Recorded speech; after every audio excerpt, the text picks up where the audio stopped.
perumusan tujuan pembelajaran adalah peserta didik mampu titik. Apakah A, menjelaskan bentuk-bentuk interaksi sosial dalam keluarga dan masyarakat, B, memahami hubungan interaksi manusia dengan lingkungan alam dan sosialnya, C, memahami kelebihan dan kelemahan masing-masing bentuk interaksi sosial, D, membedakan bentuk interaksi manusia secara formal dan non-formal, E, menjelaskan dan memberi contoh masing-masing bentuk interaksi manusia. Jadi untuk soal ini, kakaknya di sini, adanya dikunci di luar. Nah, nggak beres.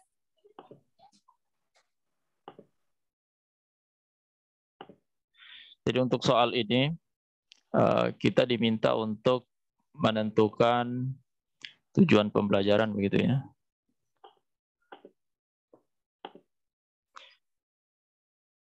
Nah, biasanya untuk tujuan pembelajaran kita akan mencari mana yang memenuhi unsur ABCD ya.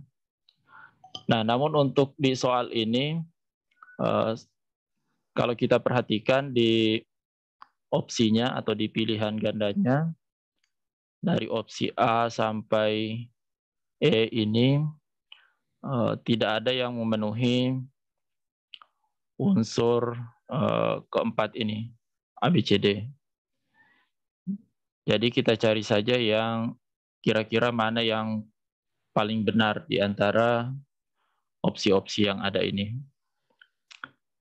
Yang pertama kita bisa melihat KKO-nya di sini, menganalisis. Berarti kalau menganalisis, ini di ranah kognitif, masuk C berapa Bapak Ibu?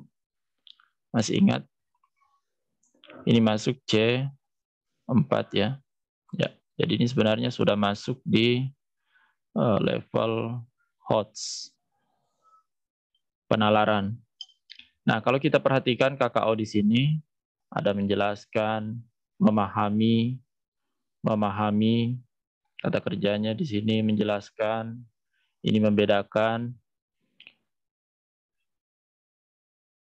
Nah, kita semua tentu sepakat barangkali kalau menjelaskan itu berarti masuk di C berapa Bapak Ibu? C2 kan? Nah, juga memahami masuk di C2 berarti pemahaman, juga pemahaman. Nah, membedakan sebenarnya ini kadang ada perbedaan persepsi. Ada yang masukkan di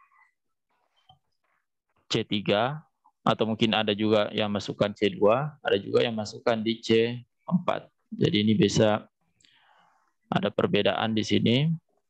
Jadi memang kalau kita lihat daftar KKO itu kadang beda-beda. Tapi kalau kata menjelaskan, memahami, nah ini semua masuk di C2.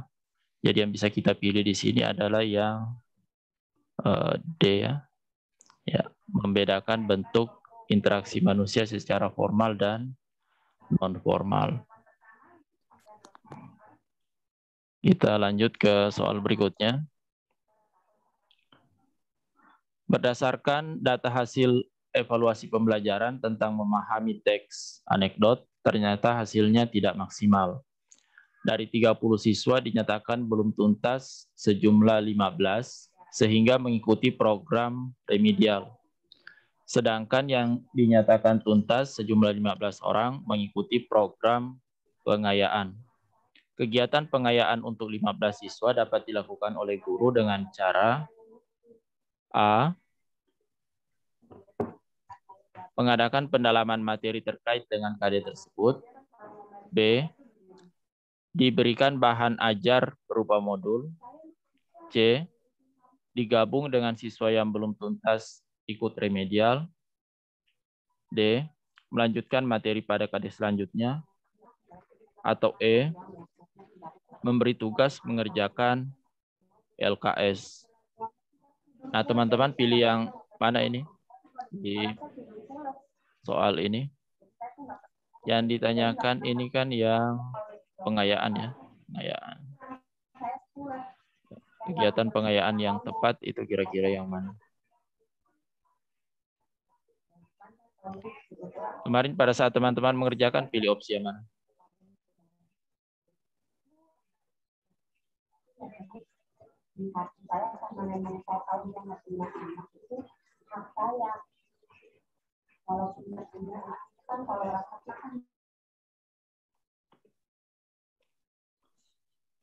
Yang A ya. Ya, betul Bu. Jadi untuk soal ini, untuk kegiatan pengayaannya yang paling tepat adalah yang A ya. Mengadakan pendalaman materi terkait dengan KD tersebut.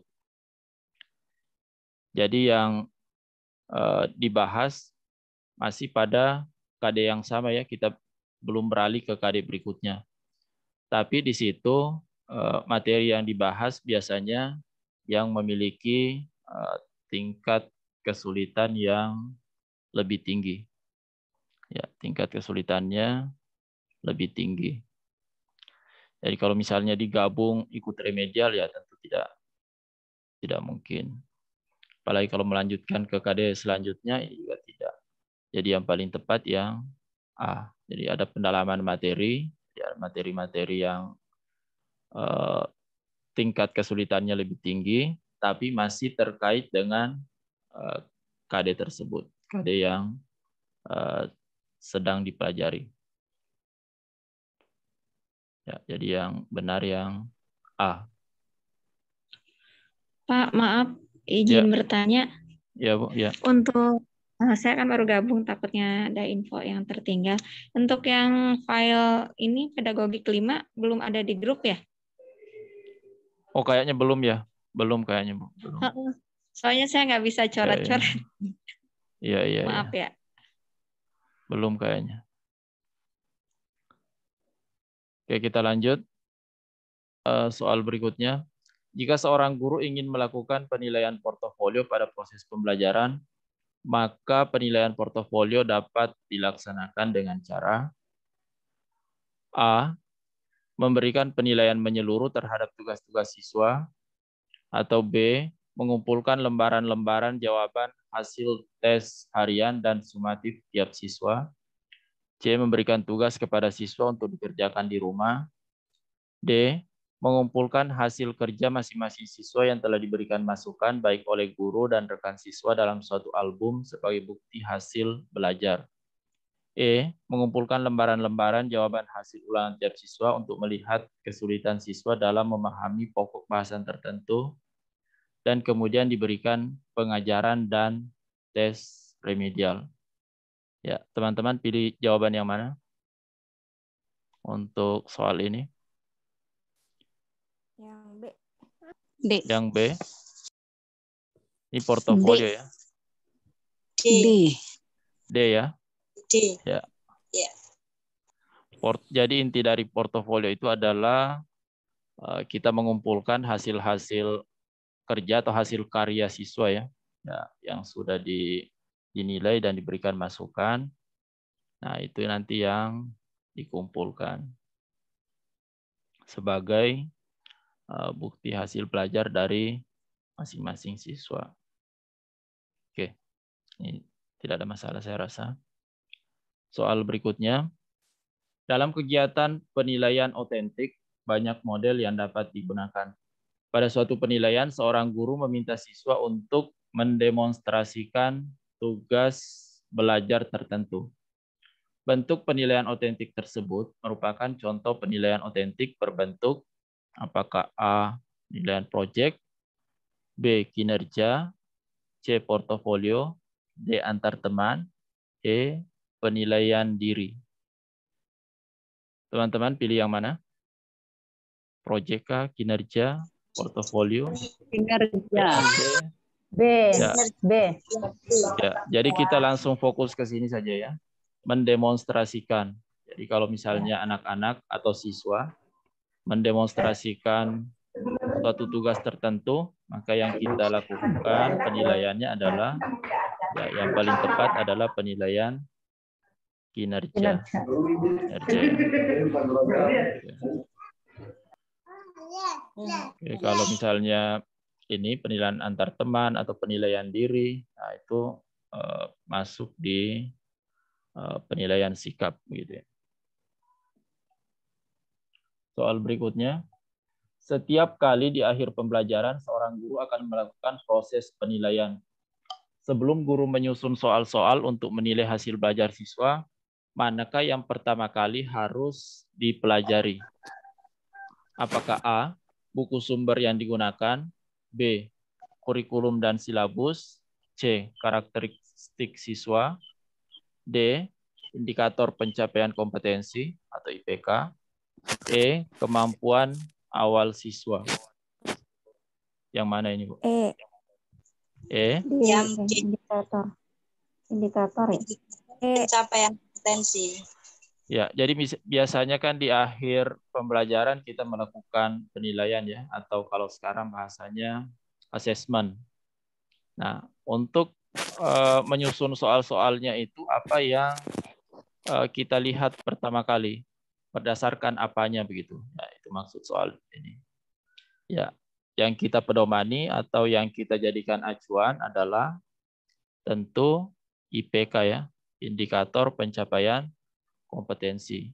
Nanti dari IPK ini kita bisa membuat indikator soalnya. Ya, jadi kita bisa buat indikator soal. Ya, apakah satu IPK itu cukup dengan satu soal atau satu IPK itu kita mau buatkan 2 soal? Nah, nanti tergantung gurunya yang melihat di situ. Seperti apa tes yang akan atau soal yang akan dibuat. Jadi yang benar adalah yang D, IPK.